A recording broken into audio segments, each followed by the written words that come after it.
आमची तर पुढे बाया येत होत्या ते गेल्या वर्षी तर आणखी थोडं कमीच वापरेल होतं हा. ना तरी त्या बाया म्हणायच्या तुमची द्राक्षी गोड लागत त्या चौकडा आम्ही द्राक्षी खातो पण नुसती तुरट कशी लागत आहे द्राक्षी चव लागत नाही आणि या द्राक्षाची चवच खूप आहे पण वेगळी ते पण आणि मनुके 2-3 ठिकाणी गेले ना हा. ते म्हणे तुमचे मनुके एवढे कसे गोड लागत म्हणे आणि आमचे मनुके तशी लागतात म्हणा आम्ही अमृत घातलं म्हणा त्यांना तुम्ही विष घाली त्या विष घातलं का दुकानदार आहे ना हा. त्यांच्याच घरी गेले होते ते म्हणे तुम्ही मनुक्याला काय केलं म्हणे काही दुसरं तर पाकात घातले म्हणा पाकात घातले म्हणा पाकात हा साखरेचं पोतं सोडलं म्हणा वावरात का हो?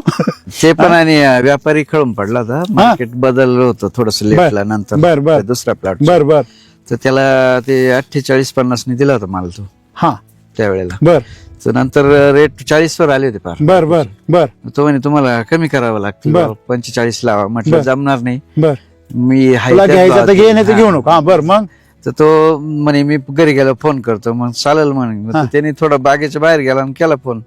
चालू राहू द्या म्हणे हाय तोच भाव राहील काय अडचण नाही म्हटलं तसं असेल तरच नाही तर मी देणार नाही म्हटलं तुला एवढा विश्वास कुठून आला मग ते क्वालिटी होती ना क्वालिटी मुळे आलं कळलं? आणि पक्केपणा होता. सोनं असल्यावर तो बाजार कमी करीत विकायला अडचण नाही वजन मिळालं सगळं व्यवस्थित झालं काहीच अडचण बरोबर आहे ना मग मी नेहमी जे सांगतो शेतकऱ्यांना तुमचा कांदा असो द्राक्ष असो वांगी असो बटाटे असो काही असो तुमचा माल जर क्वालिटी असेल बरोबर तुम्ही हक्काने त्याला 10 रुपये 20 रुपये मागून वाढून मागू शकता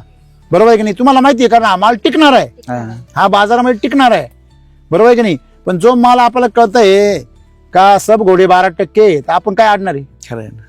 बरोबर आहे की नाही आणि म्हणून तुमचा माल विशेष तुम्ही जर पिकवला तर त्याला भविष्य आहे आहे